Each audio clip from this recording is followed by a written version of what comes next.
Well, I didn't expect to be doing this one. Alright? But, for starters, I'm going to have to kind of, get some groundwork on what I'm about to be getting into here, alright? Mostly everybody's probably heard of or relatively seen floating around the so-called TikTok ban, okay? Sure, whatever, alright? Okay? But here's the catch, alright? I'm not getting into the nitty-gritty of this, okay, but what this is about, alright?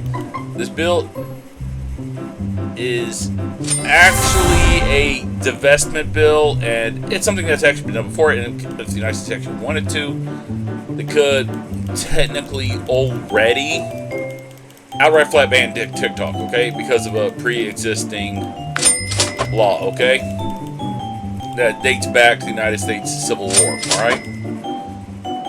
Alright? This basically enabled the United States government to take direct control over news medias, publications, and stuff like that, alright? So, now let's get into the actually nitty-gritty here, what we're going to be actually discussing, alright? And this is something what everybody isn't technically telling you, alright? Because most people ain't actually got my background that I'm having to be sitting here and privileged to, alright? Alright, so let's get started on the nitty-gritty here, what a lot of people don't know, okay? For starters, okay? Well, let's get down to the most important part here, which you need to be aware of, okay? What happened was during the United States Civil War, okay? Abraham Lincoln basically was granted the authority because when the United States basically ceased being a republic or a union. And why in the heck is this like this, alright? Alright. Okay. And basically, the federal government basically claimed full world. Why is this like this? Why is this like this? What is this bar here? Alright, well, this is the times, okay? Alright, so basically, when the United States ended being a union of states, and basically the federal government became the de facto authority, okay? A bill was basically passed enabling on May 18th, 1864, troops was able to marched into Lower Manhattan and entered the offices of two key New York City newspapers. The soldiers then leveled guns at the staff members' heads. They blocked the doors with bayonets and blah, blah, blah, blah. Okay, Abraham Lincoln had ordered the arrest of the editors. He basically seized the newspapers, okay? Alright, he basically seized the newspapers, enabling them to basically write the news and take full control over the news, the press, and all that at the time, okay? And he called it the guard against fake news. This law, much like every other law that's ever passed, okay, since the end of the Civil War, has never been repealed, okay? Alright, so yeah, this is nothing new, alright? Alright, I'm not going to get into the nitty-gritties of what happened then, alright? But basically, alright? Now, I've actually had talks with Chinese businesses, managers, and all that, okay, in the past before, so I'm actually, okay? So, we have a slight problem here, okay? The federal government is basically going like, yeah, we're going to basically pass this law, basically forcing ByteDance to divest from TikTok, which ain't actually a ban, it's a divestment. Basically what the law does is certain countries with certain apps or ties or whatnots, okay? As in they're the parent company of the business, like ByteDance is the parent company to TikTok. Alright? Okay? Let's turn that down, alright? So basically, what that means is that the bill basically says that if ByteDance does not divest from TikTok, what basically will happen then is that the app will be delisted from Google Play stores and other app stores, and then they cannot use United States servers hostings, okay? That's what basically the bill pretty much does, alright? It's a divestment bill. Basically, ByteDance cannot be the parent company of TikTok, all right? Now, let's get to the more interesting thing, okay? If you are a business in China or have manufacturing in China, what a lot of people don't know, I've actually talked to representatives of businesses in China during the reign of Xi Jinping, okay? Okay?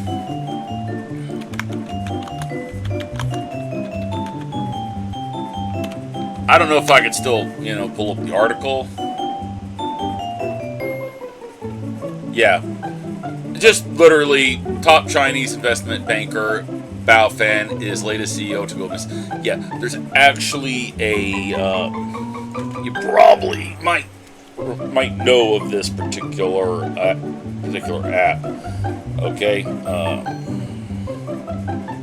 I mean, yeah, nice government's all like, yeah, TikTok, data collection. Well, Temu also collects data. Actually, Temu is one of the most ruthless data collectors that actually uses components of your phone that isn't even, and so does Shein as well. Also collects data. All right. All right.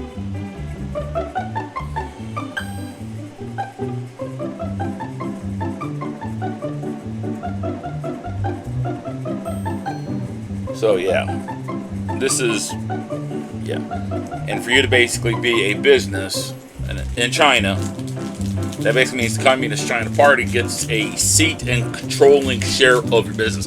Meaning, ByteDance is not just another app. ByteDance is actually dominantly owned by Communist China and even has a representative of Communist China on the board. It's a requirement to do business in China that they get that much control over your business. Okay? Now, let's get to the important part here, okay? If you notice that even Apple CEO and even Elon Musk basically acts like they're on eggshells around Communist China.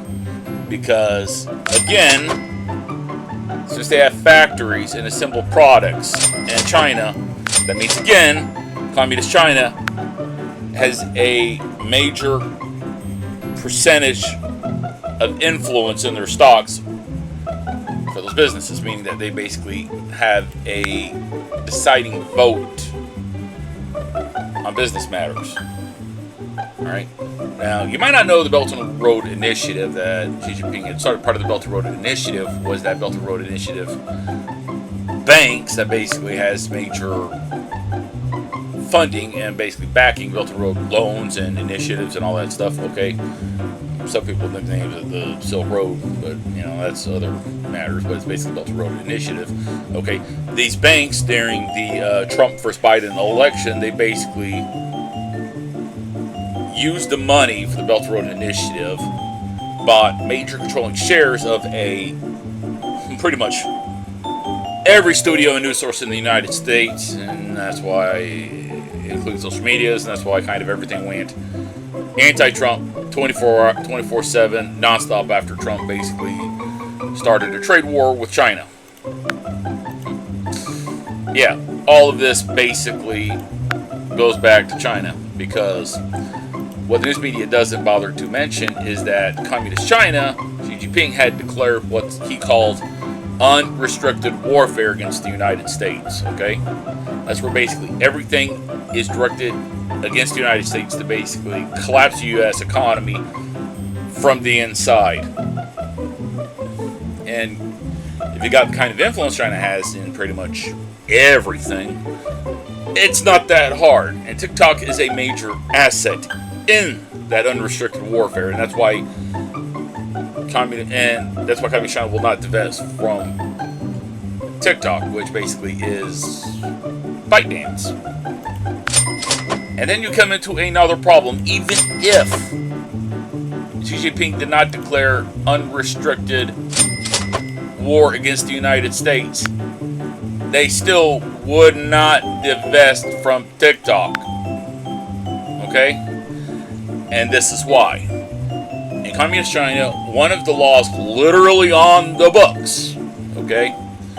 Granted, if it's on the books or not, that's another matter, considering, well, China's promised 4 presidents to help with the drug problem in the United States that they're manufacturing. Then they're using crime cartels in Mexico to help someone go into the United States, but that's a whole other issue that I'm not getting into. Okay? In Communist China, one of the laws is basically they don't let go of companies they have controlling interest in. It's literally the law. Meaning that if you are a business or if you are heavily backed by banks in China or if you have manufacturing in China and then they don't only get a seat on your board and then deciding controlling interest in your company, they can't sell the shares. They can't relinquish the seat on the board. It's part of the agreements to do business in China.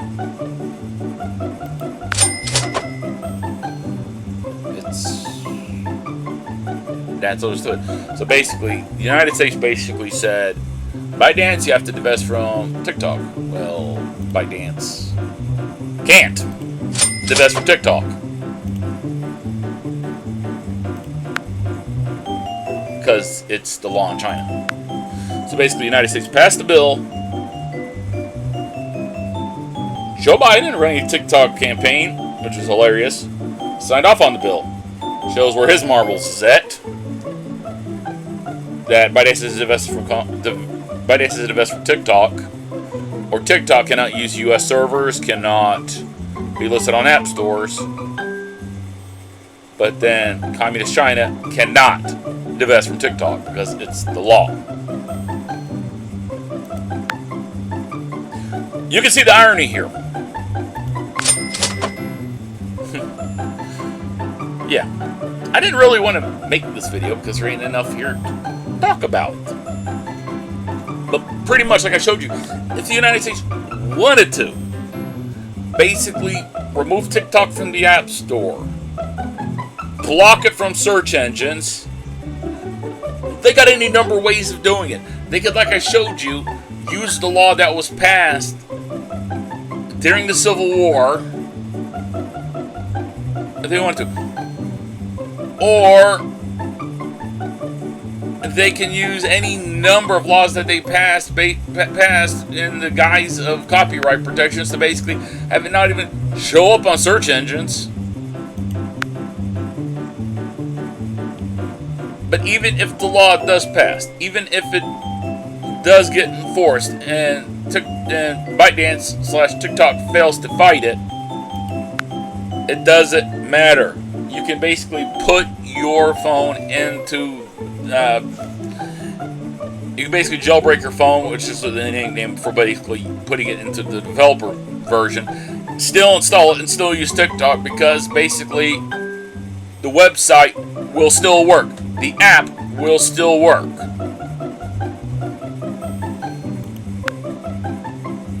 So, literally this uproar over this actually is a TikTok divestment bill, which has pretty good checks and balances in there because for them to add other apps to it, which I'm not going to bother to pull up the bill because I know there's no point to it. Basically, would require the president, and it's only certain countries is in the list, to basically write up a shoot, I can't think what it's called right now, a security threat form paper, submit it to the Supreme Court. The Supreme Court, it basically has to go, okay, I can see this.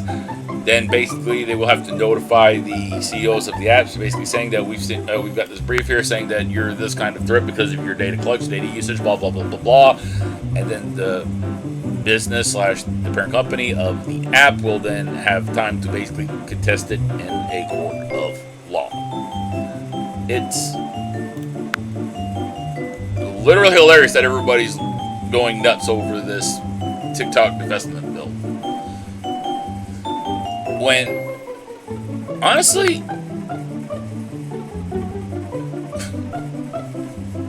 it shows they don't know what's going on. I I've got experience in this. I've actually talked with representatives from various Chinese businesses back in the day. I don't want to name names. I'm not going to say what the businesses were or what industries they were in. Okay, or when exactly, because it's pointless. All right, all I want to do is basically give you enough to be up to speed on the bill and why it is, by nature, hilarious. That's everything you need to know to be up to date in 15 minutes, 30 seconds. As always, thank you for watching this very shockingly short video for me. Peace out.